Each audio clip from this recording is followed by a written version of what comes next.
사랑합니다. 네, 평안하셨습니까?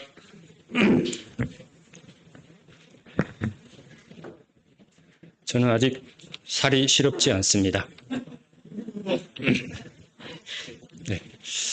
네, 저희는 이제 계속해서 그 성도 집회 말씀이 이렇게 연달아 있었습니다. 이렇게 지난주에는 이렇게 이석경 자매님 이렇게 오셔서 이렇게 형제님과 가정님 오셔서 이렇게 간증해 주셨고요. 저는 이제 두 집회를 통해서 이렇게 가장 느낀 것은 이렇게 물론 능력 있는 말씀도 참 중요하지만 그 말씀을 어떻게 순종하며 이렇게 살아가느냐 이게 참 이렇게 중요한 것 같습니다. 이렇게 연로하신 형제님께서 이제 어떻게 보면 1세대 모임 1세대 형제님이시잖아요. 뭐 이렇게 화려한 어떤 깨달음이나 어떤 그런 걸 전하시지 않으셨지만 이렇게 형제님이 어떤 살아온 어떤 시간 속에서 하나님의 말씀을 참 어린아이와 같이 이렇게 순전하게 순종하고 그거를 믿고 따라갔을 때 어떤 그 주님의 어떤 주님을 경험하고 참 그런 말씀들을 이렇게 들었을 때 그 굉장히 어떻게 보면 힘도 없잖아요. 이렇게 말씀을 전하시는데 저도 이렇게 불안할 정도로 이렇게 그때 이렇게 하시는데 형제님의 말씀이 이렇게 파워가 있고 힘이 있는 것을 경험하게 됐거든요. 이제 그것은 곧 이렇게 하나님 말씀에 이렇게 순종하는 모습을 통해서 나타나는 어떤 간증인 것 같습니다. 늘 이렇게 형제님의 말씀 메시지를 들을 때마다 제가 경험한 건데 그런 것 같습니다. 이렇게 화려한 어떤 깨달음이나 이렇게 지식을 전하진 않지만 형제님의 삶을 통해서 이렇게 묻어나온 어떤 그 순종의 삶을 통해서 이렇게 그런 이렇게 능력이 나타나는 힘이 나오는 것 같습니다. 동일하게 또 이렇게 자매님이 이렇게 오셔서 간증해 주셨는데 자매님 마지막 간증해 주셨잖아요. 근데 성도님들 어떻게 느끼셨는지 모르겠지만 저는 그 어느 형제님 이렇게 유능한 강사 이렇게 말씀 강사 형제님보다 더 훌륭한 메시지를 전하셨다고 저는 이렇게 느꼈습니다. 이렇게 제가 받았습니다. 저만 받았는지 아니 다른 성도님들 받았는지 모르겠지만 자매님의 어떤 그런 참 이렇게 감사할 수 없는 이렇게 상황이잖아요. 근데 자매님이 간증이 이것도 감사하고 저것도 감사하고 이것도 감사하고 저것도 감사하다 이렇게 참 간증해 주셨을 때 먼저 이렇게 제 자신이 부끄럽고 저는 자매님보다 더 건강하고 더 이렇게 더 뭐가 더 있는 것 같고 하지만 늘 저는 이제 개인적으로 늘 불평하고 주님 좀 뭔가 더 있었으면 좋겠어요.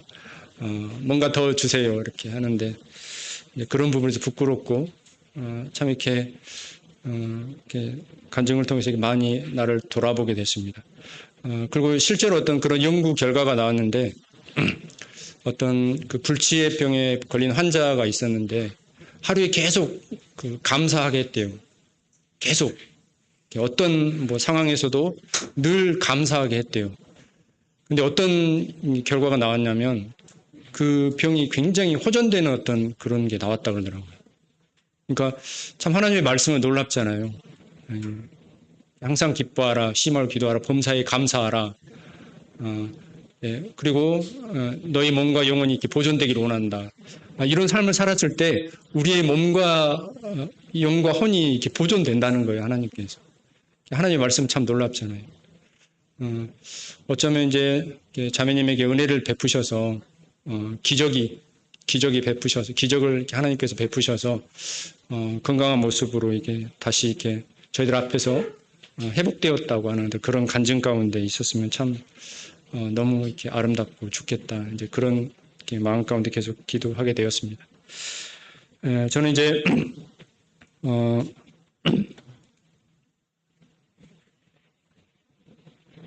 여기 앞에 불 좀 꺼주세요.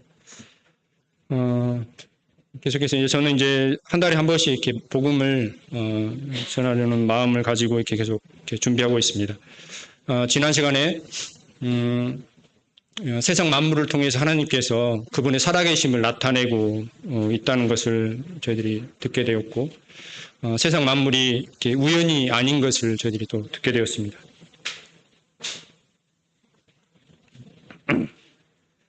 그래서 우리도 동일하게 사람 마음 속에 있는 것들이 표현되잖아요. 그러니까 어떤 우리의 마음이 슬픈 어떤 미술가가 있으면 화가가 있으면 내 마음에 슬픈 마음이 있으면 그 그 마음 그대로 이렇게 슬픔의 어떤 그림이 나타납니다. 어떤 음악가가 있으면, 작곡가가 있으면 내 마음이 슬프면 어떤 슬픔의 작곡이 계속 곡이 나오는 거죠. 하지만 내 마음이 기쁘면 기쁨의 곡이 나오는 거고 기쁨의 그림이 그려지는 겁니다. 표현되는 거죠. 우리 이렇게 만물들을 이렇게 보게 되면 이렇게 얼마나 화려하고 이렇게 완벽하고 놀랍고 귀합니까? 이렇게 주일학교 찬송처럼 이렇게 하나님은 멋쟁이시잖아요. 멋쟁이시니까 만물도 멋있게 멋쟁이처럼 참 이렇게 완벽하게 창조하신 것 같습니다. 더 놀라운 것은 우리 자신을 한번 봐보세요. 우리 사람을 한번 봐보세요. 세상의 인구가 몇 명입니까? 60억? 60억? 75억, 예, 75억이랍니다. 여러분들과 똑같은 사람이 이 세상에 있을까요, 없을까요? 네. 닮은 사람은 있지만, 내가 가진 유전자와 똑같은 유전자를 가진 사람은 단 한 사람도 없습니다. 이게 우연일까요? 어떻게 하다 보니까 그렇게 됐을까요? 네. 하나님만 하실 수 있는 겁니다. 네. 나와 닮은 사람은 있지만, 75억이라는 이 세상의 인구 중에서 나랑 완벽하게, 내가 가진 유전자와 완벽하게 똑같은 사람은 단 한 사람도 없다는 겁니다. 네. 놀랍죠? 네. 자, 여러분들이 이렇게 이 신체를 한번 이렇게 보세요. 네. 자, 이렇게 물건을 집을 때, 만약에 엄지손가락이 없다고 생각해 보세요. 물건을 쉽게 우리는 집을 수 없습니다. 하지만 하나님께서 이렇게 완벽하게 이렇게 만드셨잖아요. 네, 사람의 손과 똑같이 로봇 팔을 만들기 위해서 얼마나 많은 과학자들이 연구하고 이렇게 돈을 투자하고 합니까? 그래서 지금 이렇게 거의 비슷하게 로봇 팔을 이렇게 사람 이렇게 손처럼 이렇게 비슷하게 만들어 놨다고 합니다. 얼마나 많은 사람들이 그 어떤 사람과 비슷한 그 로봇을 만들기 위해서 똑똑한 사람들이 이렇게 투자하고 돈을 투자하고 연구하고 뭐 평생 이렇게 로봇 개발에 해서 사람과 이렇게 비슷한 로봇을 이제 오늘날 이렇게 만들어서 이렇게 걷기도 하고 뛰기도 하고 달려가기도 하고 그렇습니다. 하지만 하나님께서는 지금 내가 가진 이 육체를 너무나 완벽하게 조화롭게 만드셨습니다. 아직도 인체의 비밀을 다 이렇게 박사들이 다 이렇게 알지 못하잖아요. 그래서 불치의 병이 생기고 그렇잖아요. 만약에 다 알고 있다면 우리의 모든 질병을 다 치료할 수 있겠죠. 하지만 아직도 우리 인체 안에 흐르는 어떤 그 인체의 비밀을 사람은 다 알 수 없습니다. 이처럼 하나님께서는 이런 사람을 완벽하게 만드셨습니다. 하지만 여전히 아직도 많은 사람들은 그냥 우연히 생겨났다고, 진화가 되었다고 이렇게 주장하고 있습니다. 하지만 하나님께서는 하나님께서 이렇게 우리 사람을 만드셨다고 또 이렇게 말씀하고 있습니다. 그리고 이제 저는 지난 시간에 만물을 통해서 하나님의 살아계심을 이렇게 증거하고 계시고 또 하나 뭘 가지고 증거하고 계신다고요? 하나님께서는 그분의 살아계심을 무엇을 통해서? 네, 여러분의 손앞에 있는데요. 뭘까요? 네, 하나님의 말씀을 통해서 그분의 살아계심을 증거하고 있습니다. 바로 뭐라고요? 네, 여러분의 손앞에 있는 성경입니다. 우리가 들고 있는 성경을 통해서 하나님께서는 그분의 살아계심을 이렇게 증거하고 계십니다. 그래서 성경은 누구의 이야기라고요? 네, 하나님의 이야기입니다.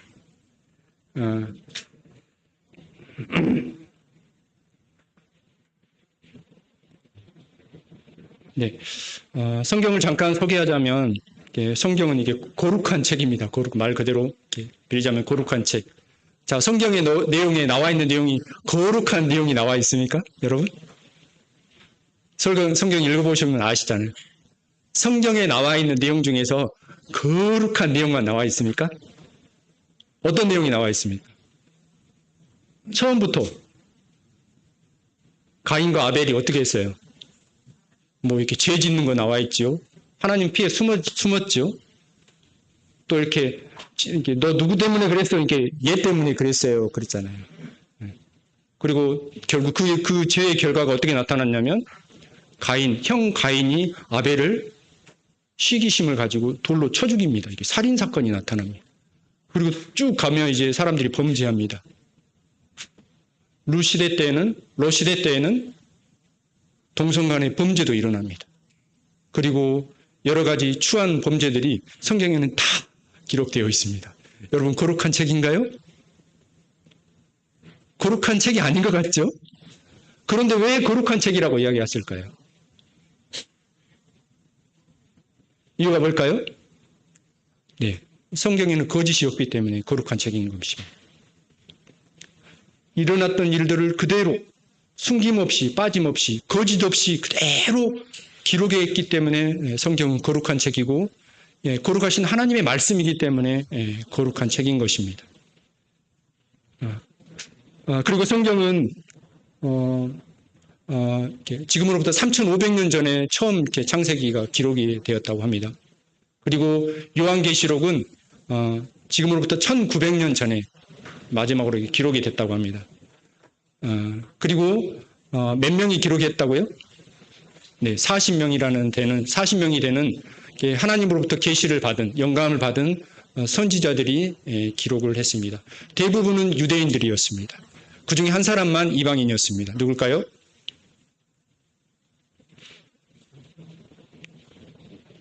누굴까요?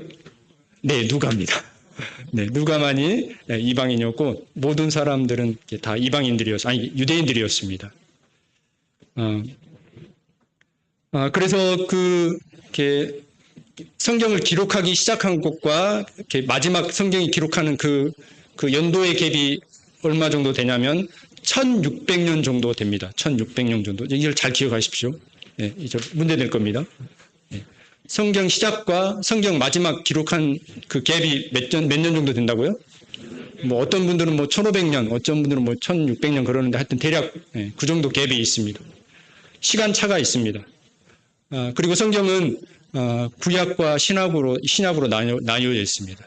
네, 구약은 39권, 신약은 27권으로 합이 66권이라는 각자의 책이 있는데 이거를 한꺼번에 묶어놨어요. 인쇄술이 발달이 돼서. 그 전에는 과거 옛날에는 고대 때는 그 동물의 가죽, 양 가죽에다가 다 일일이 기록을 했죠. 성경을 따로따로 이사야서는 이사야서, 창세기는 창세기, 출애굽기는 다 따로따로 기록을 했죠. 그리고 어떤 것들은 파피루스라는 어떤 그런 그 식물의 껍질에 이렇게 그걸 다 기록을 했습니다. 종이가 오늘날 이렇게 종이가 발견되지 않았을 때는, 개발이 안 됐을 때는요. 종이가 발견된 이후로 이제 종이에다 기록을 했을 것이고, 또 인쇄술이 발전이 돼서 이걸 다 인쇄해서 오늘날 이렇게 우리가 보는 한꺼번에 성경을 묶어놨습니다. 그래서 성경 전서라고 합니다. 사용되는 언어는 주로 히브리어, 아람어, 헬라어로 이렇게 기록을 했습니다. 그리고 성경은 이 세상에서 어떤 책일까요? 가장 많이 팔린 책입니다. 가장 많이 팔린 책이 뭐라고 그래요? 베스트셀러라고 그러죠. 항상 베스트셀러를 이야기할 때는 성경을 제어하고 베스트셀러를 이렇게 이야기합니다. 그리고 성경은 가장 많은 언어로 번역이 되어 있습니다. 몇 개 국어로 번역이 됐냐면 제가 들은 얘기로는 한 1500개 국어로 이렇게 번역이 돼서 보급이 되고 있습니다. 여러분들 아시는 피노키오 아시죠? 피노키오? 네, 피노키오 동화 아시죠? 피노키오가 가장 이야기책으로는 가장 많이 번역이 됐는데 한 300개국 언어로 번역이 돼 있대요. 네, 놀랍죠? 그런데 성경은 1500개 국어로 번역이 돼서 지금도 여전히 계속 보급이 되어 있고, 그 통계를 파악할 수 없다고 합니다. 이렇게 오늘날 또 어플이 있어가지고 또 이렇게 어플로 인해서 또 이렇게 보급이 되니까요. 그런데 아이러니하게도 성경은 이렇게 가장 많은 공격을 받은 책입니다.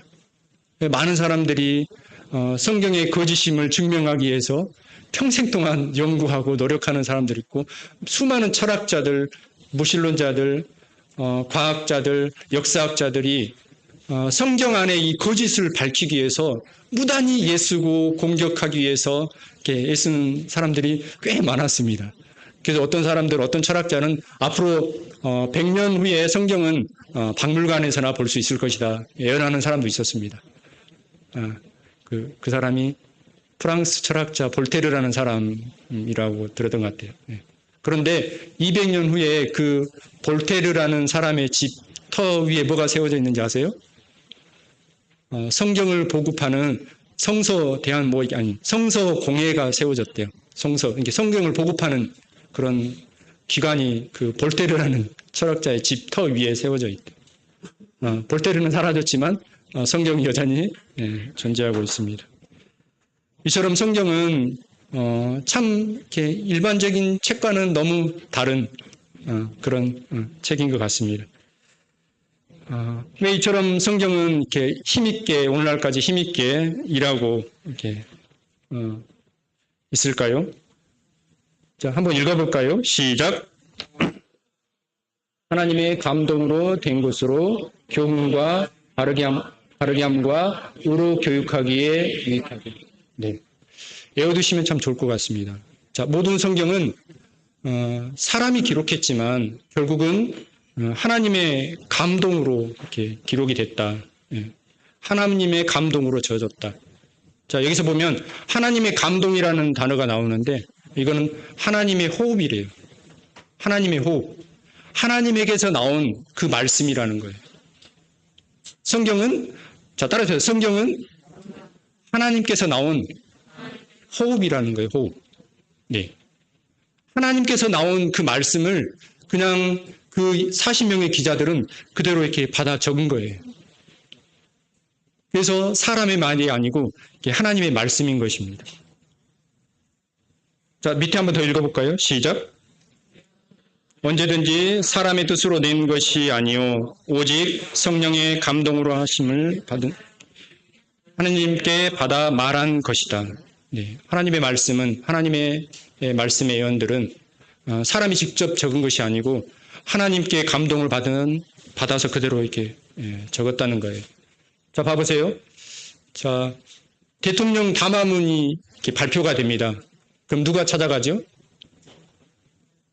자, 청와대 그 기자회견실에서 대통령 담화문이 발표가 됩니다. 그럼 누가 찾아가죠? 자, 여러분들처럼 누가 앉아 있겠어요? 네? 기자들이 앉아 있겠죠, 기자들이. 네. 대통령 그 기자실에 기자들이 앉아 있겠죠. 자, 그럼 뭘 합니까?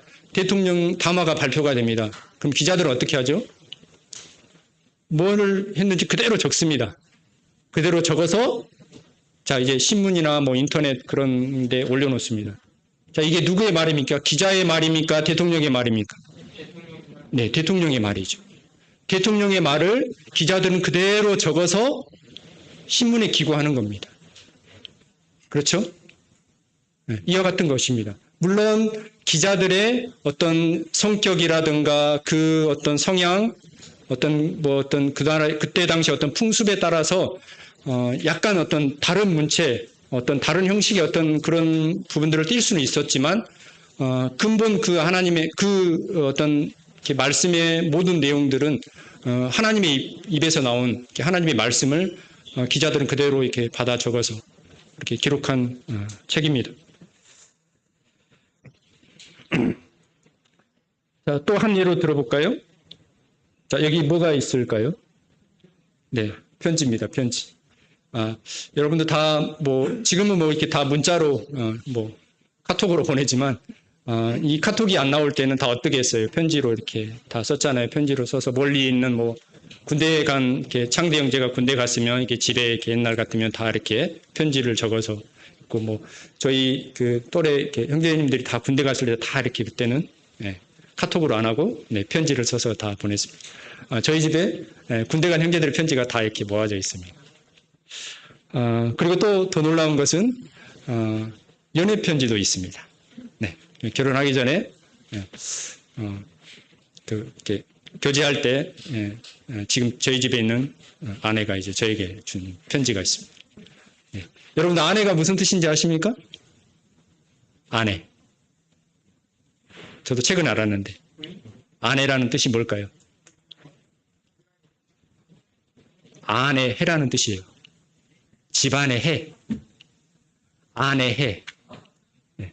집안의 해가 아내래요. 네. 형제님들 명심하십시오. 네. 해를 어둡게 하면 집안이 어두워집니다. 네. 살아가는 비결입니다. 네. 네, 아내라는 뜻이 집안의 해라는 뜻이래요. 네. 제가 왜 이걸 보관하겠어요? 네, 분리하면 이렇게 그 카드를 꺼내들 때가 있을 겁니다. 네, 네, 네. 꼭꼭 숨겨놨습니다. 제가 왜 이 이야기를 하냐면, 성경은 하나님의 어떻게 보면 연애편지입니다. 네. 성경은 하나님께서 사람들을 얼마나 사랑하시는지, 너희들을 사랑하기 때문에 내가 세상을 어떻게 만드셨고, 내가 어떤 계획을 가지고 있고, 그 계획을 위해서 이루기 위해서 세상을 어떻게 만드셨고, 그리고 이제 그 나라에서 너희를 살게 하기 위해서 사람을 어떻게 만드셨고,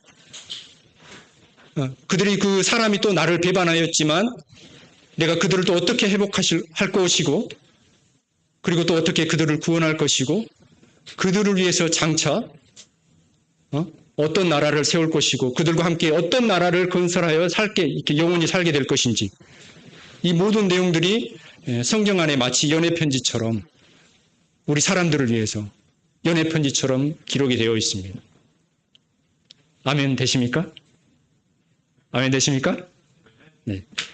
여러분들 성경을 보면 재미있습니까? 재미없습니까? 재밌어요? 재미없어요? 네, 솔직하게 이야기해 보세요. 지루하죠?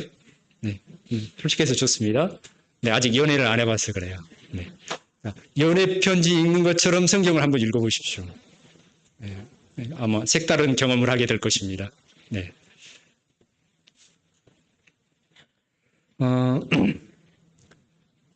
성경은 또 이렇게 재밌게 읽는 방법이 있는데, 그때 당시 이렇게 성경을 기록하는 어떤 풍습이라든가 언어, 문화들이 많은 오늘날 우리가 살고 있는 때하고 많이 다르잖아요.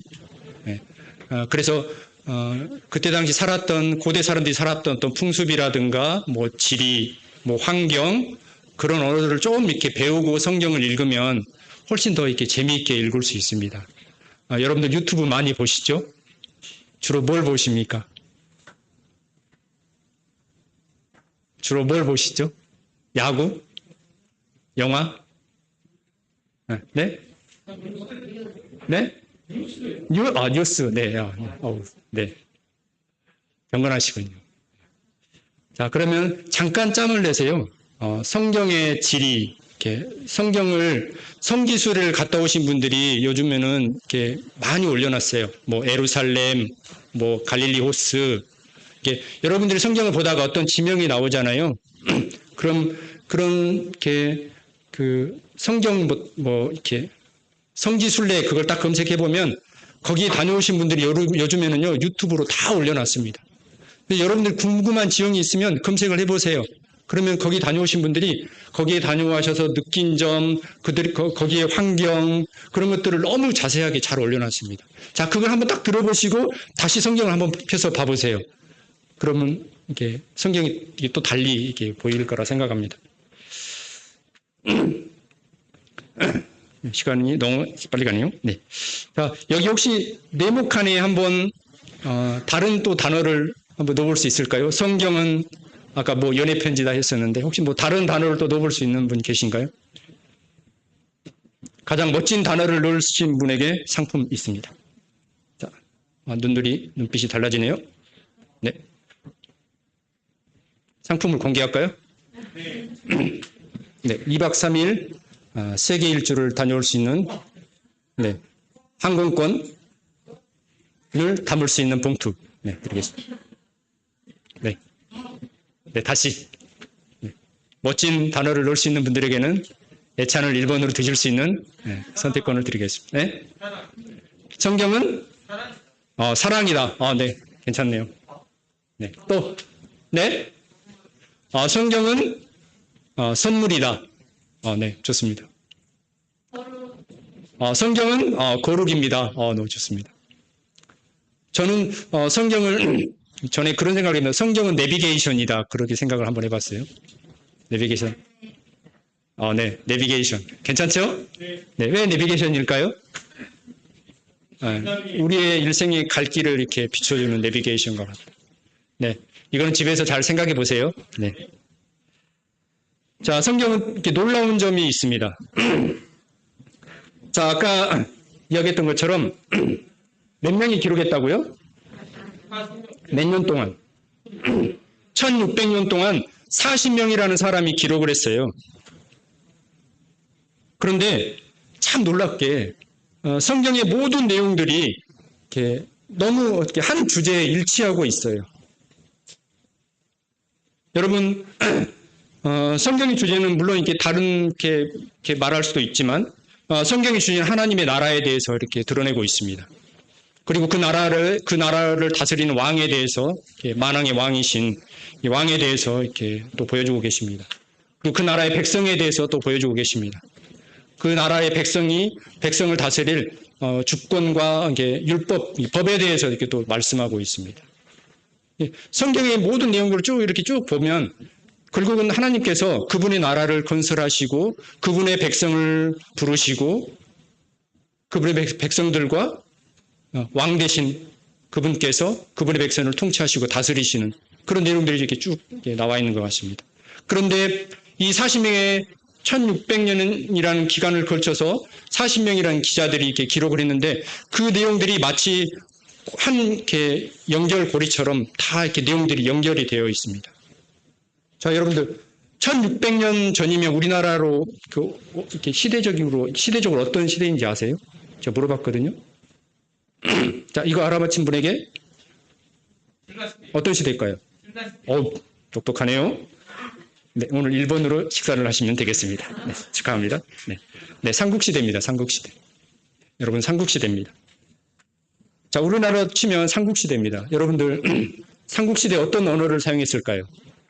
인싸가 나왔을까요? 아니면 카톡이 나왔을까요? 아니면 단톡방이라는 단어가 있었을까요? 아니면 자, 오늘의 집회는 온라인 유튜브로 하겠습니다. 그런 말이 있었을까요? 자, 이런 말이 생긴 것은 불과 얼마 되지 않았어요. 10년인가요? 10년 정도? 10년도 안 될 수도 있어요. 그리고, 오늘날에는 조금만 한 5년만 지나도 세대 차이 난다. 꼰대라는 말도 사용하기도 하고, 네, 그렇습니다. 그들의 사용하는 인사, 생활 방식, 그때 당시 브런치 카페가 있었을까요? 커피가 있었을까요? 네. 그리고 환경은 어떤가요? 이동수단, 그때 당시는 다 말 타고 다녔겠죠. 걸어 다녔지, 말 타고 다녔지, 마차를 타고 다녔든지. 하지만 오늘날에는 이렇게 비행기를 타고 다니고, 고속열차를 타고 다니고, 핸드폰이 있고, 이렇게 문화가 너무 다릅니다. 또 중요한 거는 그 기자들이 서로 같은 시대에 사는 사람들이 아닙니다. 다 시대가 다르잖아요. 그렇잖아요? 물론 같은 시대에 사는 선지자들이 있긴 있었어요. 네, 그렇죠. 그런데 그분들이 같이 만나서 여보게, 내가 이사야는 이렇게 기록할 테니까 자네가 이제 다음 이렇게 기록하게나 이렇게 했을까요? 네, 그렇게 하지 않았습니다. 네, 그렇게 하지 않았겠죠, 설마? 네. 네. 물론 동시대에 선지자들이 있었지만 그들이 서로 협의하고 이렇게 조정하고 성경을 기록하진 않았을 것입니다. 1600명이라는 기간이 있었지만 그 40명이라는 기자들이 각자의 시대에서 다 기록을 했지만 그 모든 내용들이 어떤 특성을 가지고 있다고요? 통일성을 가지고 있다는 거예요. 한 주제를 집중하고 거기에 맞게 기록을 하고 있다는 거예요. 물론 이제 다른 주제를 이렇게 기록한 책들도 있지만 대부분은 하나님의 나라와 그분의 왕 되신 예수 그리스도를 왕이신 예수 그리스도를 계속 증거하고 있습니다.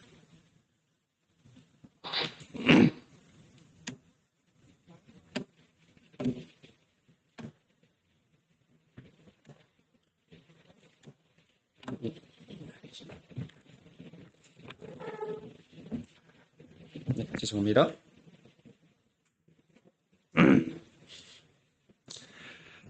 이렇게 한 통일성을 가지고 있는 이유는 무엇일까요?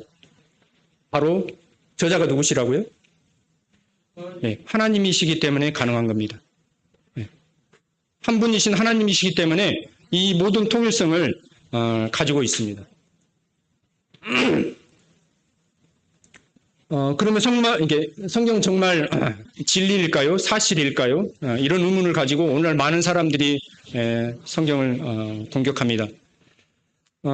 성경은 이렇게 역사책입니다. 역사를 다루고 있습니다. 많은 내용들이 성경에 많은 사건들이 있고 뭐 인물들이 나오고 장소가 나오고 네, 저에게 물 좀 갖다 주십시오. 인물들이 나오고 그리고 많은 사람들이 어떤 성경에 나와 있는 지명이라든가 장소, 인물이 실존하지 않았다. 존재하지 않았다. 그곳은 없다. 이걸 가지고 부정했습니다. 그런데 많은 또 성경학자들이 고고학자들이 정말 있을까 없을까 하고 성경의 어떤 지명을 따라서 그곳을 이제 포크레이로 파기 시작했습니다. 근데 뭐가 나왔을까요? 정말 그곳에 이렇게 성경에 있었던 실제로 유물들이 이제 발견되기 시작했습니다.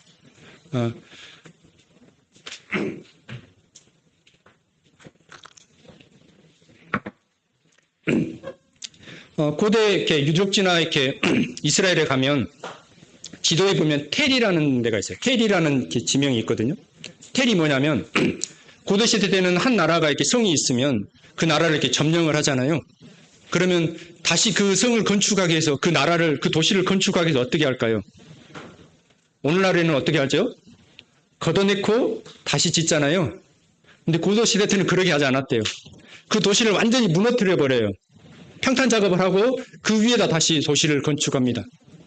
그리고 또 다른 어떤 또 이렇게 나라가 그 나라 이렇게 도시를 점령하잖아요. 그럼 또 어떻게 하겠어요?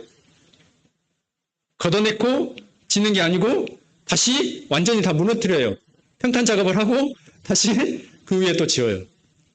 그러니까 텔이라는 의미가 뭐냐면 그런 이렇게 도시들이 계속 그 위에 이렇게 생겨났다. 그래서 텔이라는 지명이 있대. 그래서 그 지명을 어떻게 발굴을 하냐면요. 이렇게 동산처럼 있어요. 그러면 그 가운데를 이렇게 딱 팝니다. 가운데를 딱 파요. 그러면 어떻게 됐냐면 시대별로 그 유물이 있어요. 시대별로 그 도시들이 쭉쭉쭉 있어요. 그러기 위해서 이렇게 발굴을 합니다. 네. 그런데 밥만 먹고 그것만 이제 고고학자들은 이제 그것만 연구합니다. 성경의 지명을 따라서.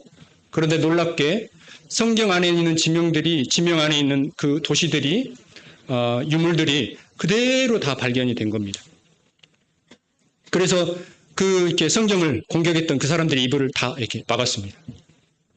그래서 성경에 이렇게 역사적으로 이런 그 성경이 사실임을 이렇게 계속 이렇게 이렇게 밝혀내고 있습니다.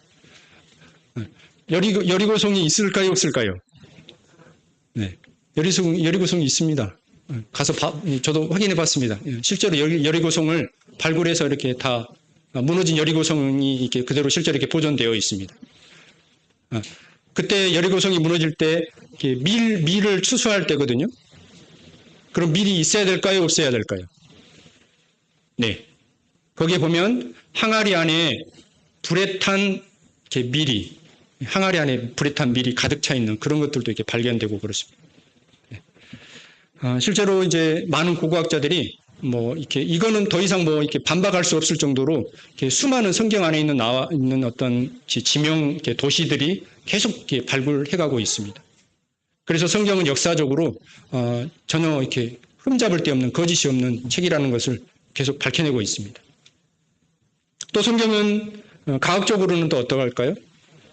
오늘날 많은 과학자들은 성경이 비과학적이다라고 비평합니다. 불신합니다. 믿지 않습니다.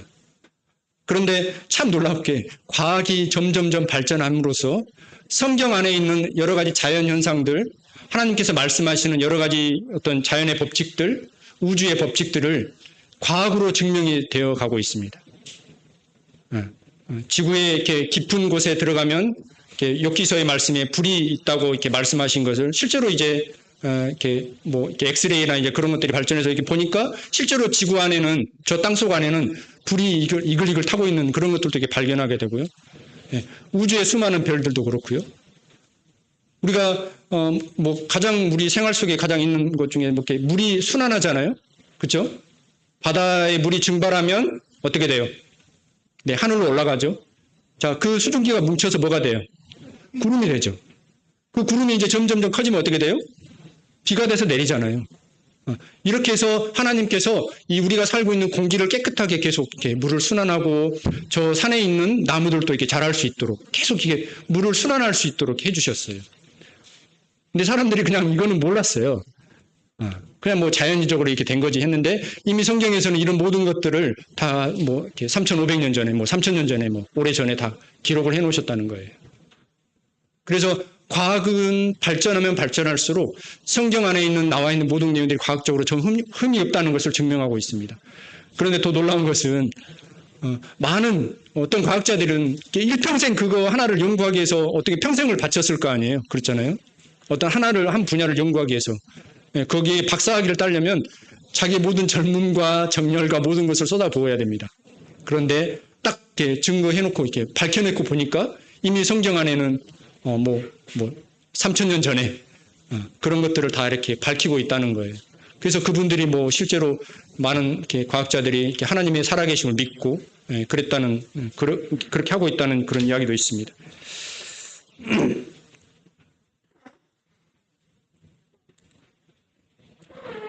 그리고 성경은 또 세 번째 뭘까요? 성경은 예언의 책입니다. 예언서입니다. 성경에는 수많은 예언들이 이렇게 나와 있습니다. 예언이 뭘까요? 예언. 장래일을 미리서 이렇게 이야기하는 거죠. 오늘날 우리가 사는 세상에서도 예언가들이 많이 있어요. 이제 저는 기억나는 사람이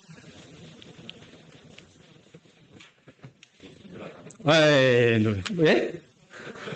노스트라 다무스의 그런 사람이 있었어요. 그리고 뭐 케네디 대통령 이렇게 케네디 대통령이 당선되고 얼마 있다가 이렇게 재임 기간 중에 암살될 것이라는 이제 그거를 예언한 사람도 있었대요. 이름은 기억 못하지만. 그런데 그 사람이 그것만 해서 이렇게 됐냐 아니면 다른 것들도 많이 예언했는데 어떻게 그게 딱 맞았대요. 그래서 유명하게 됐대요. 우리도 그 정도는 뭐 할 수 있죠. 이재명 대통령이 될까? 이재명 씨가 될까요? 윤석열 씨가 될까요? 찍어서 한 사람 이렇게 했겠죠. 할 수 있죠. 우리 얼마든지 할 수 있죠. 그런데 마찬가지로 성경 안에는 이렇게 여러 가지 예언들이 이렇게 나와 있습니다. 지금까지 성경에 나와 있는 예언들이 거의 뭐 70% 정도는 다 이렇게 이루어진 사실입니다. 나머지 이제 얼마가 이렇게 남은 거죠. 특히 이제 성경에는 이스라엘에 대해서 예언을 많이 해 놓으셨습니다. 하나님께서는 이스라엘 민족이라는 민족을 통해서 성경을 기록하게 하고 이 민족을 통해서 하나님의 살아계심을 이렇게 나타내고 드러내고 계십니다. 그래서 하나님께서는 이스라엘 민족에 대한 예언들이 이렇게 많은 부분 차지하고 있습니다.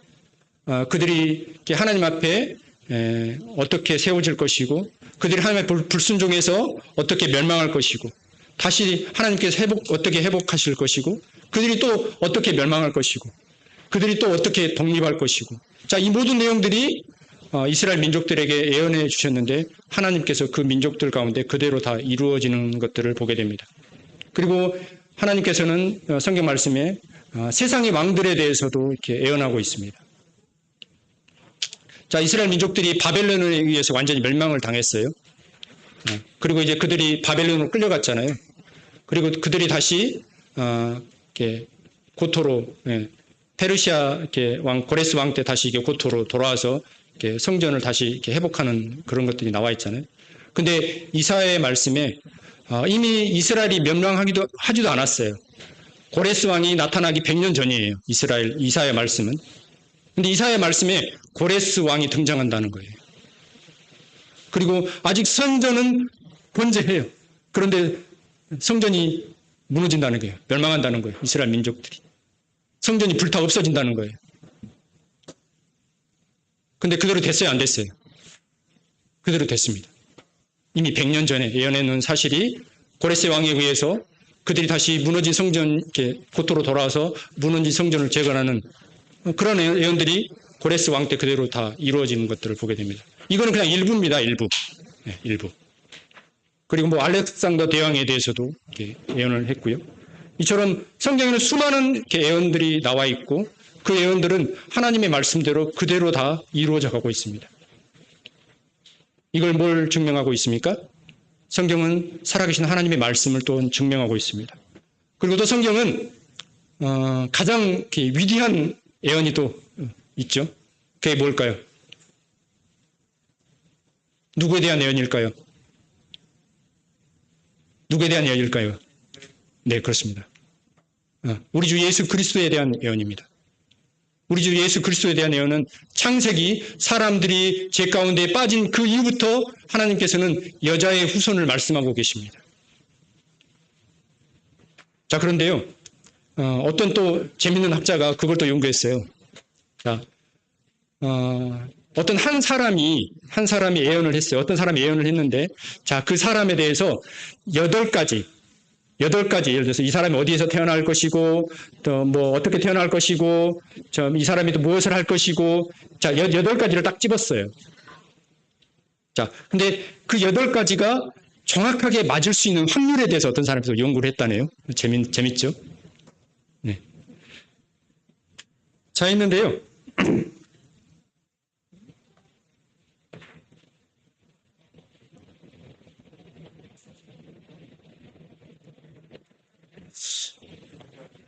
잘 안 되네요. 네.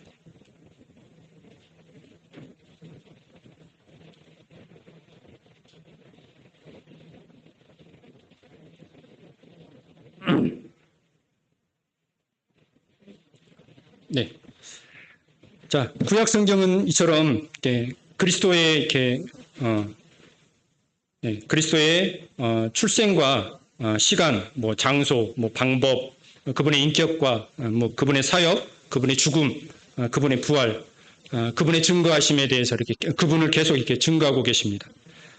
그리고 신약은 예언해 놓으신 그 예수 그리스도가 오셔서 실제로 그대로 다 이루어진 사실들을 또한 이렇게 기록하고 있습니다. 그래서 그분은 그 히브리 말로 이렇게 메시아라고 그럽니다. 메시아는 왕이라는 뜻입니다. 그리고 그리스어로는 그리스도라고 그렇습니다. 그리스도는 이렇게 기름 부음 받는 자입니다. 그때 당시 제사장과 왕들과 선지자만이 이렇게 기름 부음을 받을 수가 있었거든요. 그래서 예수 그리스도는 이렇게 왕으로 오신 그리스도이심을 보여주고 계십니다.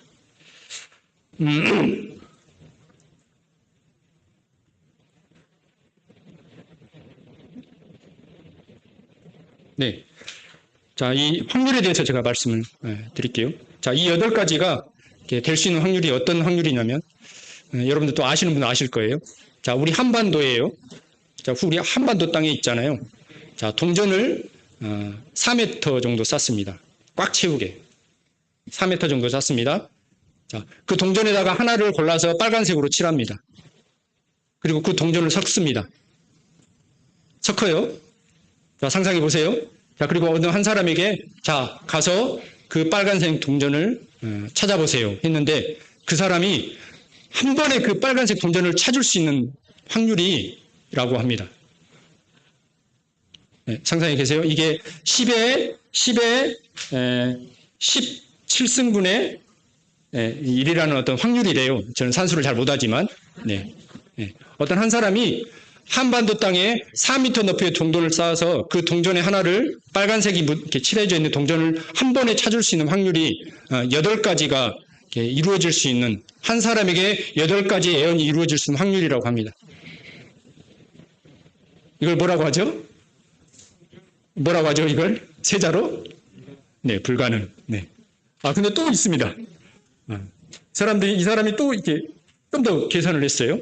자, 그러면 그러면 한 사람이 한 사람에게 48가지 정도의 예언이 이루어질 수 있는 확률에서 또 이렇게 학생들과 연구를 했나 봐요. 네, 참 피곤한 사람이네. 네.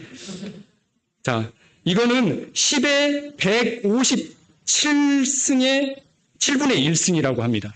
자, 이건 뭐냐면, 자, 가장 작은 단위가 원자라는 단위죠. 그렇죠? 자, 이 원자를 고체로 만들었어요. 덩어리로. 그리고 우주에 꽉 차게 이 고체 덩어리, 이렇게 원자 덩어리를 던졌어요. 꽉 이렇게 채웠어요. 자, 그리고 그 중에 하나에다가 빨간색을 칠했어요. 자, 그리고 한 사람에게, 강건이에게, 자, 강건아, 일어나서 그 빨간색에 칠해진 원자를 찾으렴 했을 때 강건이가 가서 한 번에 그 빨간색 칠해져 있는 원자를 찾을 수 있는 확률이라고 합니다. 자, 이게 세자로 뭘까요? 네, 불가능합니다. 자, 그런데 또 있습니다. 자, 그러면 예수 그리스도에 관한 구약의 예수 그리스도에 관한 예언이 몇 가지 정도 있을까요? 네, 아시는 분에게 상품 드리겠습니다. 네, 핸드폰으로 검색하시면 안 돼요? 네, 네. 네? 땡. 땡. 네, 제가 알기로는 시간상 말씀드리겠습니다. 네. 상품이 가면 안 되니까요. 네. 네. 성취된 게 332가지입니다. 자, 여러분들, 예수 그리스도에 대해서 구약에 332가지가 예언이 되어 있어요. 그런데 신약에서 어떻게 됐어요? 그 예언이 그대로 이루어졌습니다. 이 몇 승일까요? 몇 승? 네. 수학을 잘하시는 김용백 형제님께서 계산해 주시기 바랍니다. 네. 네, 불가능입니다. 하지만 어떻게 됐어요? 불가능이 어떻게 됐어요? 이루어졌습니다. 이게 성경입니다. 이분이 우리가 믿고 있는 예수 그리스도이십니다. 그래서 우리가 예수 그리스도를 향해서 그분은 하나님의 아들이시요 메시아 예수 그리스도라고 말할 수 있는 것입니다. 여러분들, 100년 후에 우리가 살고 있는 100년 후에 어떤 대통령이 생길지 우리 이야기할 수 있습니까? 아니면 10년 후에, 아니면 이 다음 대통령 5년 후에 우리 이야기할 수 있어요? 없어요. 장담할 수 없어요. 어쩌면 우리 사람은 그렇잖아요. 우리 사람은 장래일을 전혀 알 수 없잖아요. 네. 앞으로 뭐 1분 후에 어떤 일이 일어날지 알 수 없잖아요.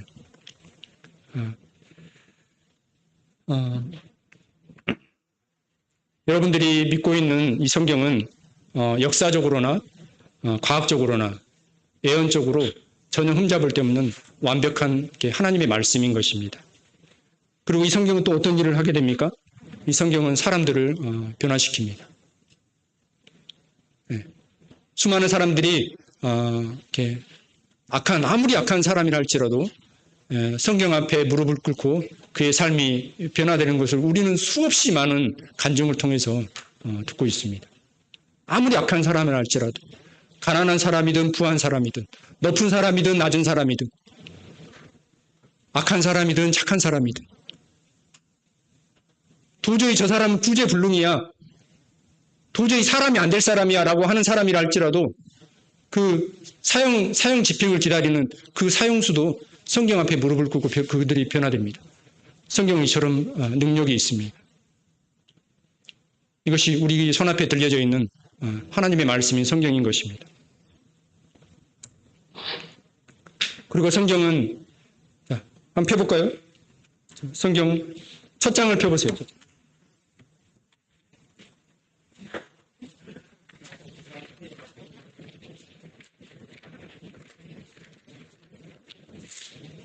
자, 다 암송하는 말씀이지만, 자, 성경 창세기 1장 1절 펴보겠습니다. 같이 읽어보겠습니다. 시작. 태초에 하나님이 천지를 창조하시니라. 네. 세상에 많은 책들이 있습니다. 많은 어떤 이론을 주장하는 사람들이 있습니다. 네, 여러분들, 세상에 많은 종교가 있습니다. 그런데 그 어느 종교가 내가 세상을 창조했다라고 이야기할 수 있는 종교가 있습니까? 세상에 많은 책들이 있는데 그 책들 중에서 세상이 어떻게 만들어졌고 앞으로 세상이 어떻게 될 것이고 앞으로 세상이 어떻게 되어질 것이다라는 것을 명확하게 이야기하는 책이 있습니까? 없습니다. 오직 성경만이 태초에 하나님이 천지를 창조하셨다고 말씀하고 있습니다. 여러분들, 그래서 세상의 모든 우상은 헛된 것입니다. 세상에 어떤 우상이, 어떤 종교가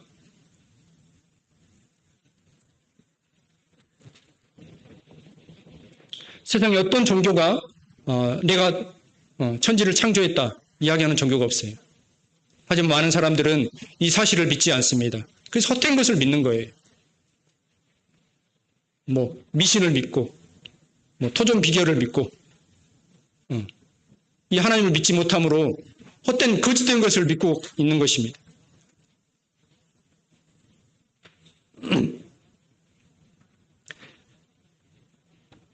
네, 더 말씀이 있는데 여기서 이렇게 마쳐야 될 것 같습니다. 이처럼 하나님께서는 우리에게 뭐 그냥 이렇게 믿으라고 말씀하시지 않습니다. 그분은 그분의 살아계심과 그분의 역사하심을 오늘날 모든 사람들에게 드러내고 계십니다. 그리고 하나님께서는 더 이상 사람들에게 나를 믿어달라고 애걸복걸하지 않으십니다. 그렇죠? 여러분들, 하나님께서 여러분들에게 나를 제발 믿어달라고 애걸하십니까? 하나님 그런 분 아니십니다. 하나님 그냥 선포하시는 분이십니다. 그분의 살아계심을 태초에 하나님이 천지를 창조하시니라라는 이 말씀 앞에 하나님 선포하고 계십니다. 그리고 사람들로 하여금 그 말씀 앞에 나오기를 원하시는 겁니다. 물론 하나님은 여러분들을 사랑하고 계십니다. 사람들을 사랑하고 계십니다. 그 누구도 멸망 가운데 들어가기를 원치 않으십니다. 우리의 인생에 우리의 피조물 된 자세가 이제 어떤 자세여야겠습니까? 이처럼 살아계신 하나님 앞에, 하나님의 말씀 앞에 우리는 겸손하게 나와야 될 것입니다. 그리고 그 태초를 창조하신 하나님을 우리는 겸손하게 믿고 받아들여야 될 것입니다. 무조건 믿어서는 안 됩니다. 참된 것을 믿어야 되는 겁니다. 참된 것이 어디에 있습니까? 말씀 안에 하나님이 참됨을 증거하고 계십니다. 우리가 믿음이라고 하는 것은 덮어놓고 믿는 게 아니에요. 그렇죠? 말씀을 근거해서, 말씀 안에 나와 있는 사실을 근거해서 우리가 믿음을 갖는 것이지 무조건 믿는 게 아닙니다. 하나님의 말씀이 무엇을 말씀하고 있는 건지, 믿음이 무엇인지 우리는 성경 말씀을 통해서 우리는 확인할 수 있어야 됩니다. 그리고 그 확인된 사실을 우리가 믿어야 되는 거죠. 한 말씀만 더 읽고 마치도록 하겠습니다. 예, 하나님의 이렇게 여러 모습에 대해서 이렇게 말씀을 하고 싶은데 시간 관계상 다음에 또 하도록 하겠습니다. 자, 이사야 말씀, 자, 이사야 말씀 1장 한번 보도록 하겠습니다.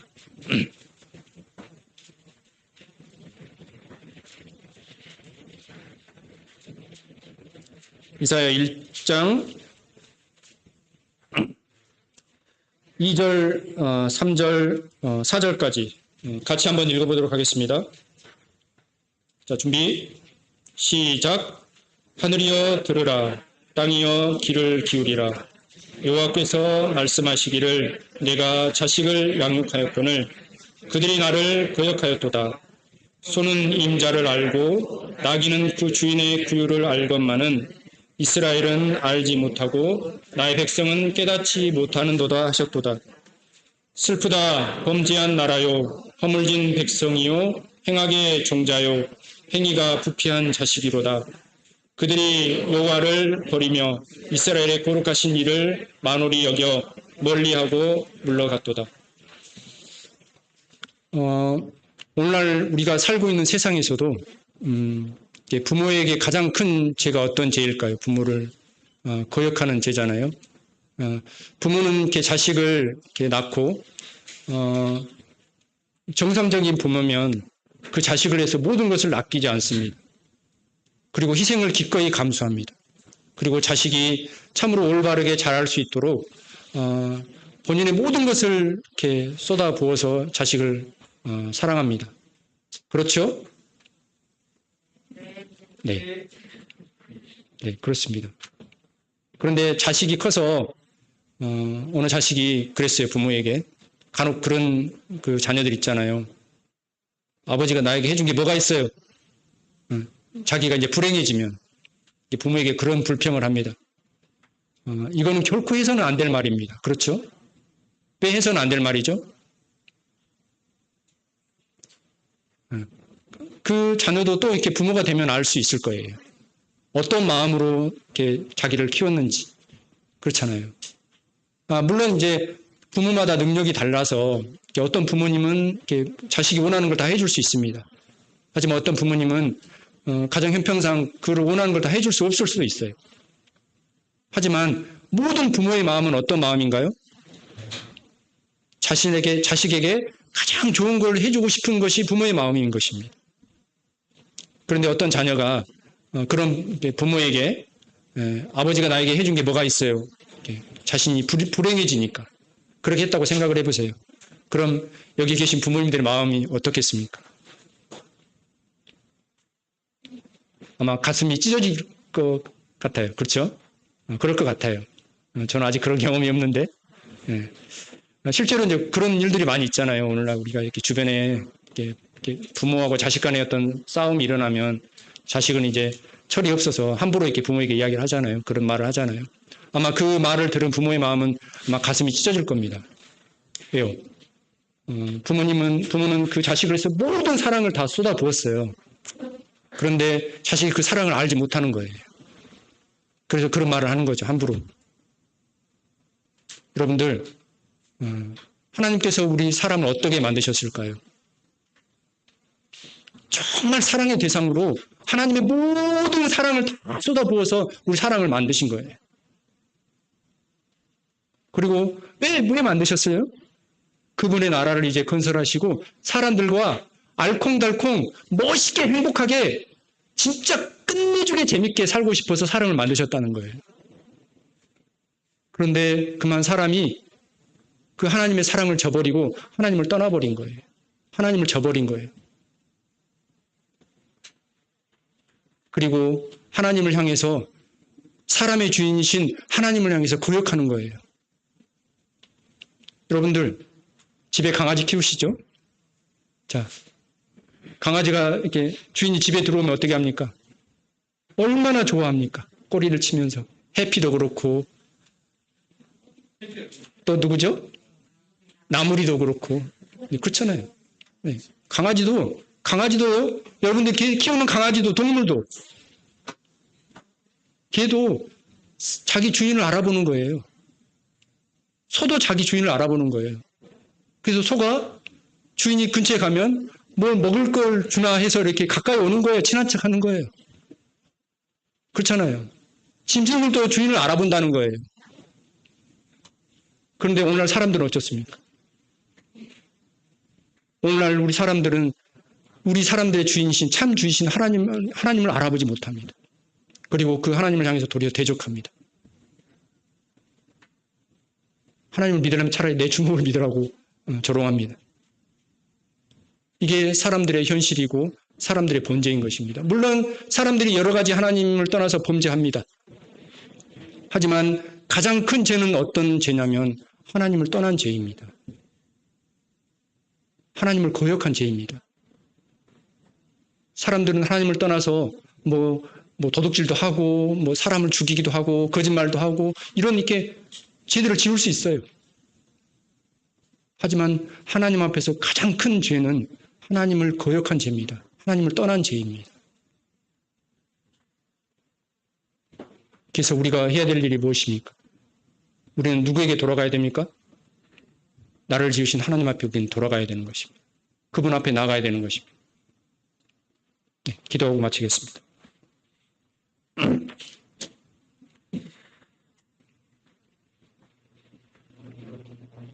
살아계신 아버지 하나님 감사합니다. 하나님 앞에서 거역하고 멸망의 자식이요 행악의 종자인 저 인생들을 하나님께서 긍휼히 여기셔서 이 모든 인생들을 구원하시기 위해서 우리 주 예수 그리스도를 보내실 것을 약속하시고 약속대로 보내심으로 저희들이 모든 죄악을 사하셔서 이제 저희들이 하나님의 자녀로 거듭날 수 있도록 허락해 주신 것을 감사합니다.